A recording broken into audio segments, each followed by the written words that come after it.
2 Samuel chapter 17.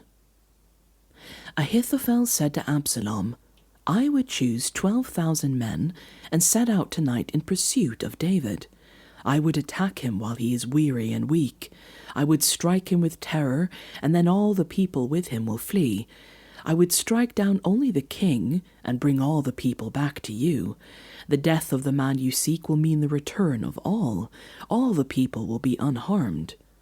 This plan seemed good to Absalom and to all the elders of Israel. But Absalom said, Summon also Hushai the Archite, so we can hear what he has to say as well. When Hushai came to him, Absalom said, Ahithophel has given this advice. Should we do what he says? If not, give us your opinion. Hushai replied to Absalom, The advice Ahithophel has given is not good this time.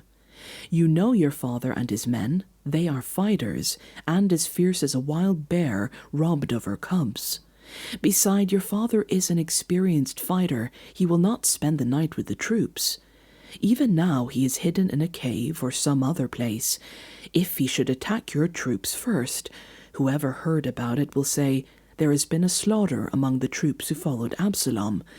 Then even the bravest soldier, whose heart is like the heart of a lion, will melt with fear.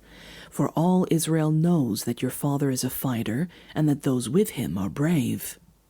So I advise you, let all Israel, from Dan to Beersheba, as numerous as the sand on the seashore, be gathered to you, with you yourself leading them into battle. Then we will attack him wherever he may be found, and we will fall on him as dew settles on the ground. Neither he nor any of his men will be left alive. If he withdraws into a city, then all Israel will bring ropes to that city, and we will drag it down to the valley until not so much as a pebble is left. Absalom and all the men of Israel said, The advice of Hushai the Archite is better than that of Ahithophel. For the Lord had determined to frustrate the good advice of Ahithophel in order to bring disaster on Absalom.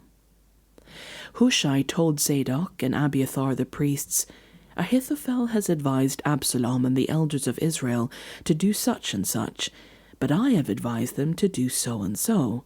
Now send a message at once and tell David, Do not spend the night at the fords in the wilderness. Cross over without fail, or the king and all the people with him will be swallowed up.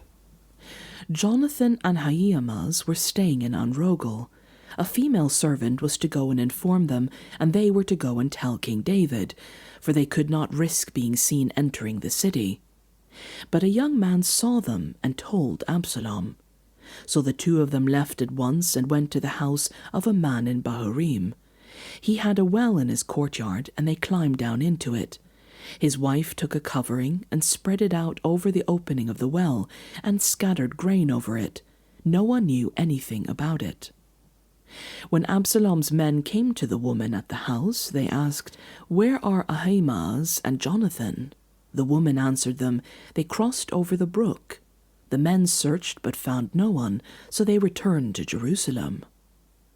After they had gone, the two climbed out of the well and went to inform King David. They said to him, Set out and cross the river at once. Ahithophel has advised such and such against you. So David and all the people with him set out and crossed the Jordan. By daybreak no one was left who had not crossed the Jordan. When Ahithophel saw that his advice had not been followed, he saddled his donkey and set out for his house in his hometown.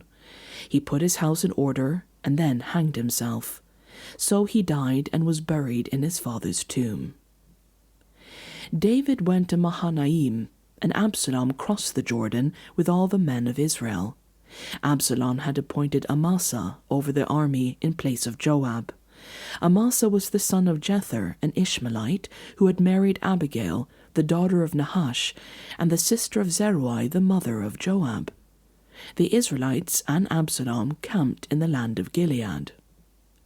When David came to Mahanaim, Shobi, son of Nahash from Rabbah of the Ammonites, and Machir, son of Amiel from Lodabar, and Barzillai, the Gileadite, from Rogelim, brought bedding and bowls and articles of pottery. They also brought wheat and barley, flour and roasted grains, beans and lentils, honey and curds, sheep and cheese from cow's milk, for David and his men to eat. For they said, "The people have become exhausted and hungry and thirsty in the wilderness."